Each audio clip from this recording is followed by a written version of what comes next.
Mas palabang David Licauco ang aabangan this 2026 sa upcoming Kapuso series na Never Say Die with Jillian Ward.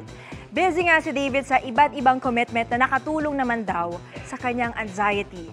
Pero sabi niya, meron daw siyang namimiss. Ichichika yan ni Nelson Canlas. Miss ko rin dating Dustin. Hindi na nagkaila si David Licauco nang tanungin kung miss na niya ang BFF na si ex-PBB housemate Dustin Yu. Dahil kapwa na naging busy, bihira na raw magkita ngayon ang mag-best friend. Lalo't kabila na rin ang naging trabaho ni Dustin pagkatapos ng unang season ng PBB Celebrity Collab Edition. Biro ni David. Siya yung hindi nagpapakita. Naging busy na ako sa showbiz eh. Pero siya yung priority ko. Ngayon, anyari.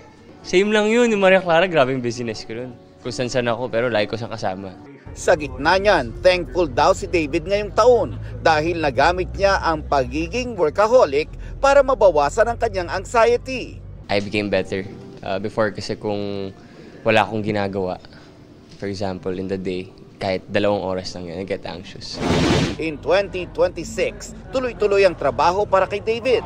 Lalo't mapapanood na ang upcoming Kapuso action drama series na Never Say Die. Siguraduhin namin may mananagot. Ngayon pa lang, may patikim na sa mga aabangang eksena nila nang makakasama niya sa serye na si Jillian Ward. Kapansin-pansin ding both David and Jillian will be shedding off their soft and cute image sa serye. You Never Say Die will be airing January. Hopefully, I get a movie next year.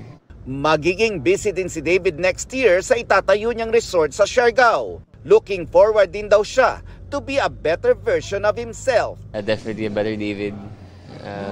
Siyempre, we have to keep on learning. We have to be better every year, every day, if kaya.